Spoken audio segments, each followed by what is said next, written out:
I'm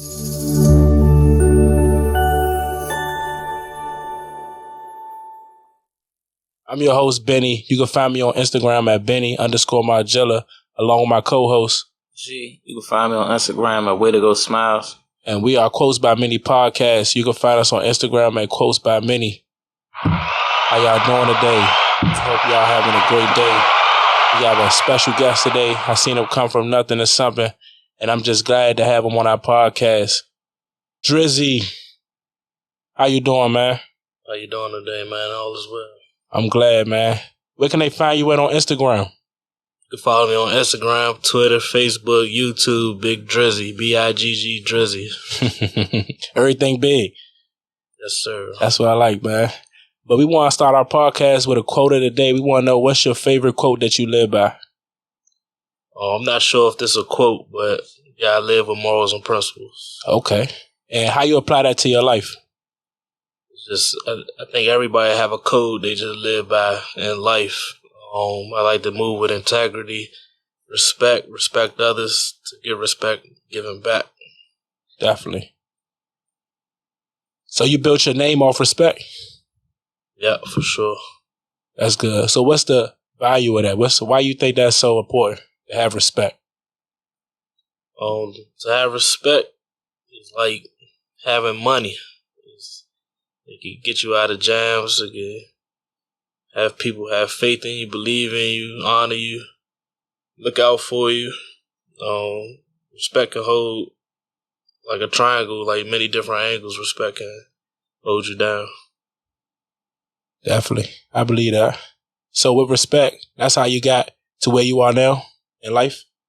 Yeah, for sure. And I say, this is like when you're a kid, you know how some people respect you because you got a bunch of brothers, or you dress nice, stuff like that. I was the only child, so I had to always move different to stand out and just make sure like I wasn't played with. Yeah, I got a sister. So I thought people were the only child, they spoil you. So you were spoiled growing up? I was. I mean, I feel like my mom did what a parent's supposed to do. A parent's supposed to look out for their kid. You get what you know what I'm saying, what you need, not what you want. I mean, as long as my grades or something was good, I did what I had to do on my end. Like my mom, she took care of me. My father wasn't really present for real. I was going to ask that. So you had a single, I was raised by a single mother as well. Him as well too. So, but your father was locked up or? Yeah, my father did like 9 years from when I was born until the 4th grade. And then when he came home, we had like our own relationship. I know him, like I got access to him.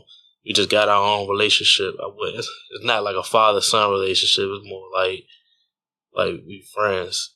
You know what I'm saying? Yeah, definitely.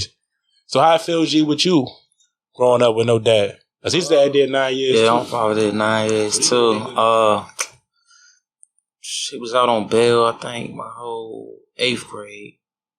Then he went in 9th grade. And I ain't seen him until like 21, 22. You know what I mean? It was different. You know what I mean? Like you say, it ain't no father-son type relationship. It's more like, it's like we ain't got no bond or nothing. You know what I mean? So me and my father, we do got a little bond. I will say he helped put respect to my name as well, though, because I grew up in Maryland and D.C., so I grew up in D.C. because of him. So when he came home, he was living in Southeast, so I started just, you know what I'm saying, going to my father's house on weekends, summers. It just wasn't consistent. Yeah. And then as I started getting older and see what's going on, I just started going around that neighborhood on my own just to hang with my friends, and I still got those relationships till this day, so... But if it wasn't from him, I wouldn't have those relationships and like face card, like, you know what I'm saying, in that neighborhood or whatever. Like, it helped build who I am today. Definitely.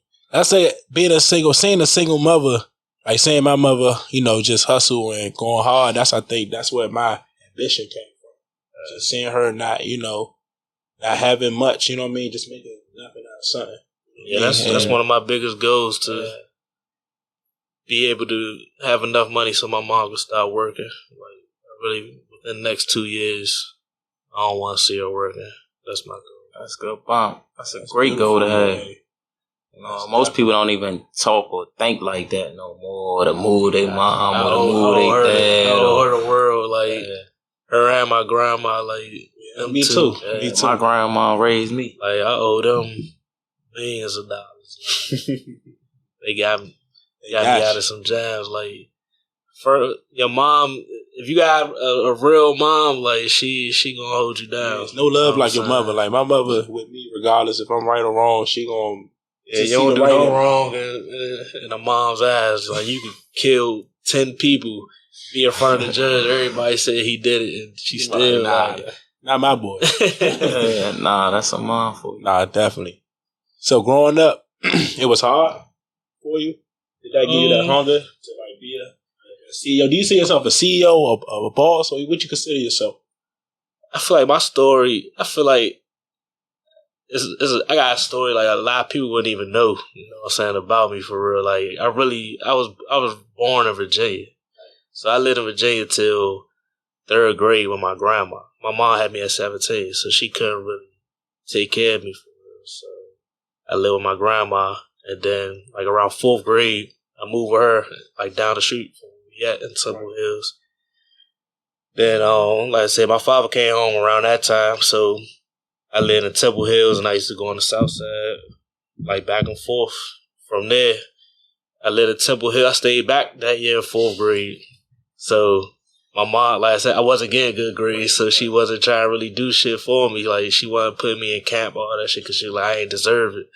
So I was just outside for real. Like, I was just an outside kid, like, just like being outside, like playing basketball, football, riding bikes, playing knick-knock, like the typical stuff you do around the way. You know what I'm saying? I was a really around the way kid, like going to other apartment complexes, hanging with them on like Brinkley Road and stuff like that.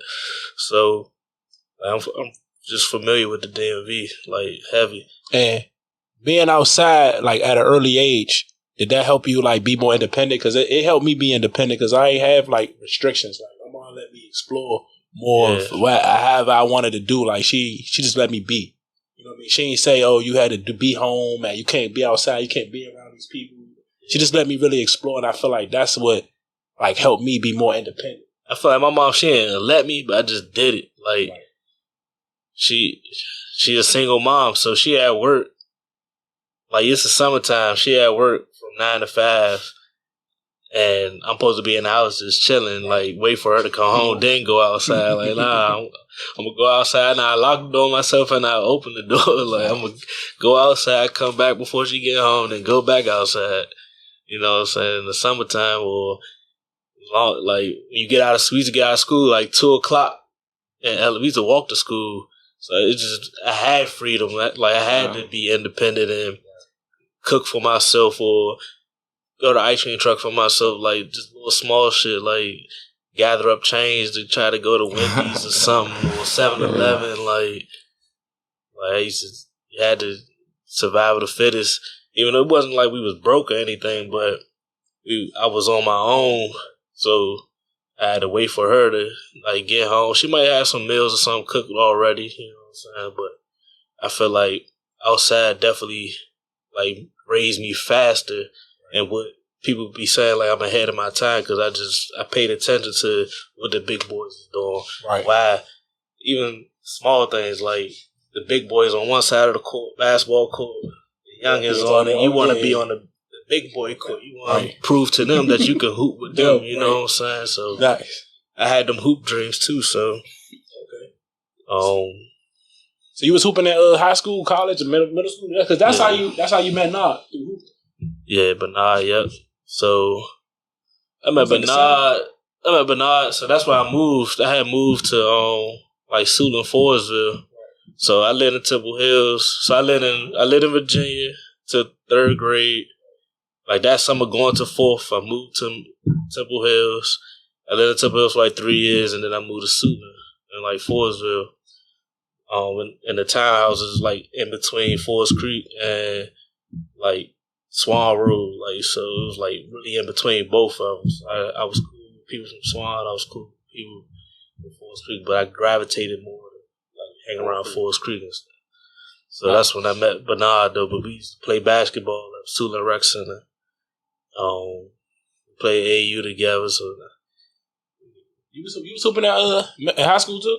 Yeah, I played for Wise. My grades was always messed up though, so I always play like summer league, fall league, and then the grades come out. Yeah, you can't even play, huh? Yeah, I can't play, but I always play AAU though. So I played for one of the biggest AAU teams in the nation.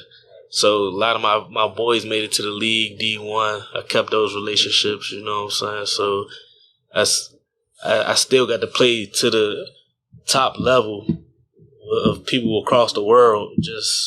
I never just stayed focused with school, like, which it really counts though. Like the politics of your grades and stuff. You could be better than the whole basketball team, but elaborate about that, man. Tell the kids about their grades and what they doing now. With your grades, it's a wrap for real. Like, what you think that teaches? That teaches responsibility. It shows discipline, responsibility, integrity too. Like, it just shows you're not lazy. That you gonna go home, do your homework, do what you gotta do, and then take care of the court. It's the same in the real world. Yeah. You know what I mean? Once you get older, you got responsibility. You gotta stay on top of you. Then you got bills. You know what I mean? You learning things from your homework and little stuff, doing the simple stuff to real life stuff. You know what I mean? Preparing you for the real world. It's stuff that everybody could say like they could do differently, or they could teach this, teach that, but they still preparing you. I don't think grades determines if you like smart or dumb. That's gonna make you more successful than the next person. But you do gotta handle. You gotta try. You just gotta try. Like I wasn't trying. Like I wouldn't do my homework and shit intentionally. Like I could do the work. I just ain't feel like doing it. Just showing up is you beating 90% of your competition. Right, but that's one thing I did. Wise was a fun school, so I always was going to school. The only time I wasn't coming to school, I probably skipping with a girl. But if you showing up, you want to study? Nah, I never studied. I probably studied one time. When you go to school, it's like me. I want like into the books lately. But if I'm in school, I'm like, all right, shoot, I'm in this class. Even in college, I probably studied one time. And I just like, this ain't for me. Do you really try to pay attention to like read 30 minutes in? I can't do it. So, but that's just me, and I beat myself. That's me being lazy. Even today, like, I'm an IT major. Like, I wish I really would have took it serious, because that could be another hustle under my belt that I could be running this business, and still be doing IT from home. For a few hours, making 6 figures a year, you know what I'm saying? So I do regret not putting my all into it, or at least like taking advantage of. Could have did some internships and stuff like that while I was in college. Do you think going to college was worth it? A lot of people say college was worth it or not. 100%, and mainly it's the networks. That's what I tell anybody. I said the network. My network from college. It's like the best. I know Masons. I know some good Greek guys, some female Greeks. I could go to any city, and I know people in other cities that's successful. I go to New York. I go to Atlanta, and really tap in with people and have a good time, or just be in tune to something positive versus the stuff every day, that's just going on in DC. Your circle is everything. Yeah, just the people you surround yourself with. As they say, they judge by who you hang with. So if everybody on the corner selling drugs, but you not selling drugs, but you hang with all these people, you're gonna be judged with guilty by association. My mom used to always tell me that though, all the time. That's a quote right there too, though. Guilty by association, because you could be the positive person out your group, but just wrong place at the wrong time. Or it's somebody around you that don't like you just because you're doing positive. I used to come home from school and people would say slick shit like, oh, you're in college. Like, like I'm soft or something. Like just because I go to college, like I'm trying to better my life. Right. Like that mean I can't fight or I can't do the same. Like we grew up in the same apartments or same area. Like I'm on the same bullshit you on, but I move different. You know what I'm saying? That's how it is. You gotta just separate the two. Like, you gotta show love from a distance. That's what I said. Yeah, and people will definitely love you when you're not in their way. Right. So if they feel like you too close to what they got going on, you could be y'all both selling food or y'all both throwing parties. If once they feel like you outshining them, it's like that's when it's an issue. But do you feel like that, or do you feel like let's get some money together? Or we, you know what I mean? Do you feel like if somebody that's just being a part of being on the same page. Right. Like if everybody's on the same page, that's just in life and black people as a whole. If everybody on the same page, especially like I feel like black people are the only ones who don't really stick together. They want to be in competition. You got Asians, the Asians work together, the Africans work together. Like white people, they work together. Like you don't got a bunch of black groups that's like stick together and stay together, dominating real estate or just dominating. This is P Diddy, Jay-Z. Like it's a selective few that we name. Like and people always throw negative shit on them, like trying to find stuff to talk shit about the few people that we got. You know what I'm saying? So we gotta do better as a whole as in the black community. Do you see yourself as a Diddy, Jay-Z? The way you in music, you in food industry. Yeah, I say they inspiration. You know what I'm saying? I was a music producer. I produced my own music. I managed music artists. I directed videos. I own businesses like them. So it's definitely like a mogul type of thing, but I say on a smaller level because it didn't explode like how theirs did. But it's different timing for everybody. So who knows, man? I might get back into music behind the scenes or something, like as an investor or anything. But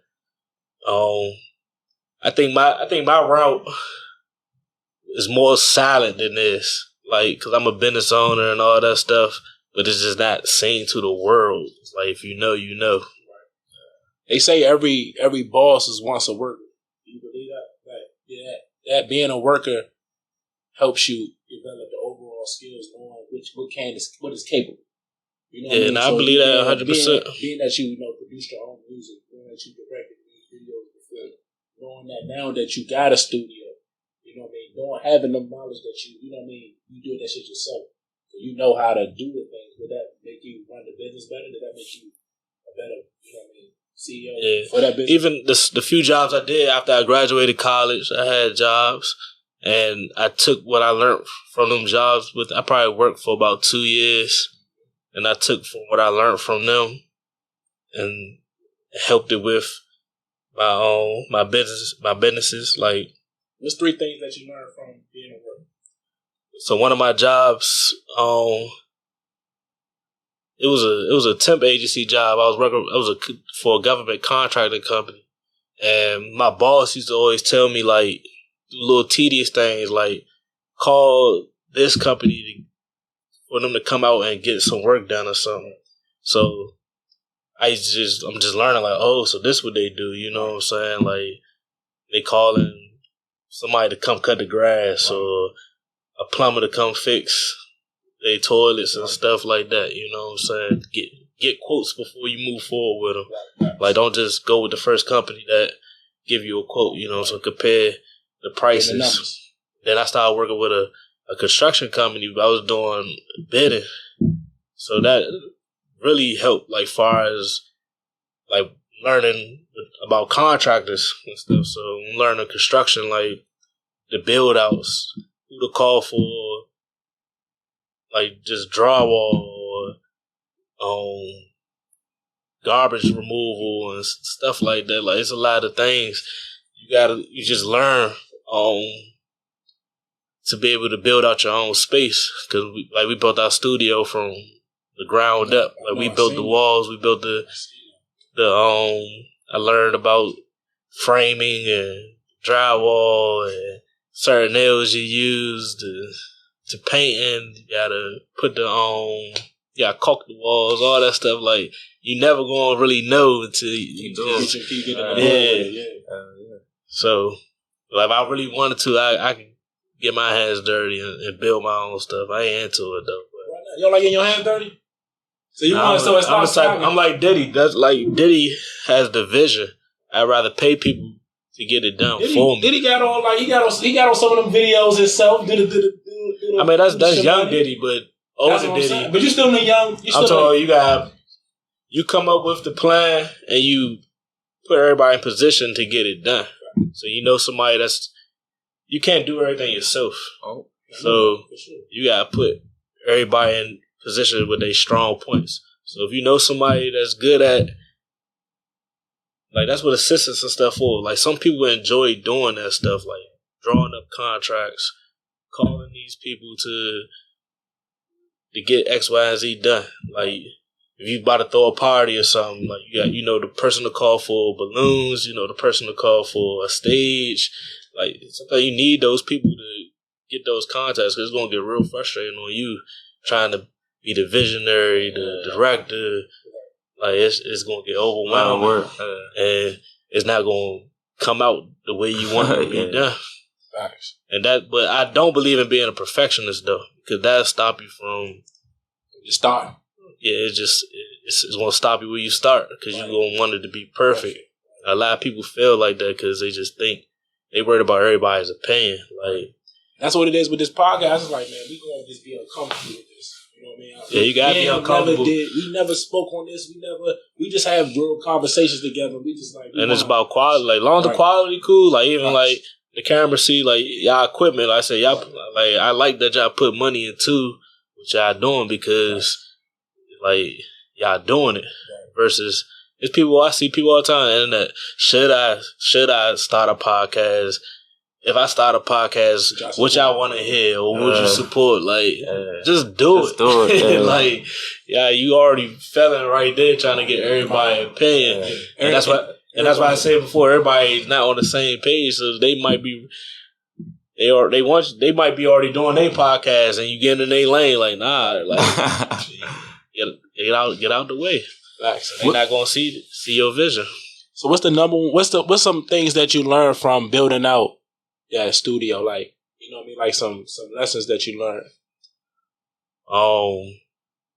There's no shortcuts. You can't cheat that shit. Okay. Like, even if it's like I'm talking about to the quality of the nails. That's what I'm saying. Like, you can't cheat it. Like, unless only thing you can cheat is stealing material or something. you gotta pay for quality. Like, everybody gonna say they could do this, they could do that.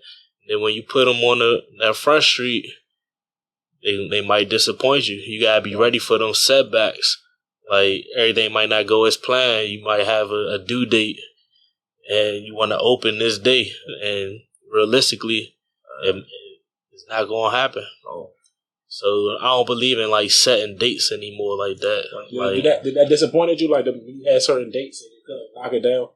Yeah, not because it slows up the process. But it's like, that's a challenge right there. Like, you can't give up. Some people might give up right there. Like, it's really gonna make or break you. You know what I'm saying? Plus your everyday life that's going on. Like, that's just one thing in your life going on. You gotta make sure. You might get a flat on your way from here and that. Yeah, nah, for real. So you gotta focus on the solutions. You know what I mean? On solving the problems when they come. So if it happen, like, don't beat yourself up. You just gotta take it to the chin. You know what I'm saying? Take the right procedures. Like, a lot of us, a lot of people try to bully their way out of some stuff. Like, that's not always gonna work. You know what I'm saying? Trying to bully somebody, take it to a street perspective and all that stuff, like, it's just not going to work. So you won't have to have insurance ready. You got to make sure they got insurance, and just got to make sure all the paperwork is right. You got to make sure they check reviews on people. Like, you got to really get a background check. Definitely. A lot of people say they can do this and do that. And then, that slow up the process. They just stealing money, like, because they gonna ask for a half deposit or something like that, and you never know what they going through in real life. They already got set in their mind that they probably about to run off on you or something like that. You thinking like you trying to do a trying real to business. get something done. Like people still moving like they in the streets. You know what I'm saying? So you just gotta be ready for them setbacks. And I will say, like, it's not always gonna work out like this though. But like, the business loan route is the best route to go for business. Like, don't spend your own money. Like, if you got $20,000 and you're able to get 40 from the bank, like, get that 40 from the bank, save your 20. When you open your business will pay back that loan. Then you build your business credit, and then you get more money. And you saving your money. So that's it. You think what to stop smacking? Because you said you put your own money up with that. Right. So I came out of pocket with Stop Smacking and my studio. Right. So that's when you felt like things they got tight. Because get tight. That's what made you feel like don't do that. Not only you got to build out the restaurant, then you got to buy your inventory, then you have money to pay the people that's working for you. And that's going to be your biggest expense. Like, you can't expect not to pay your workers. So you can't do everything on your own. You can't serve everybody. You can't cook all the food. You can't make all the drinks. You can't do it all. You can't clean the restaurant every day by yourself, stuff like that. So you're going to have to pay your employees. What's the biggest thing you learned from starting your restaurant?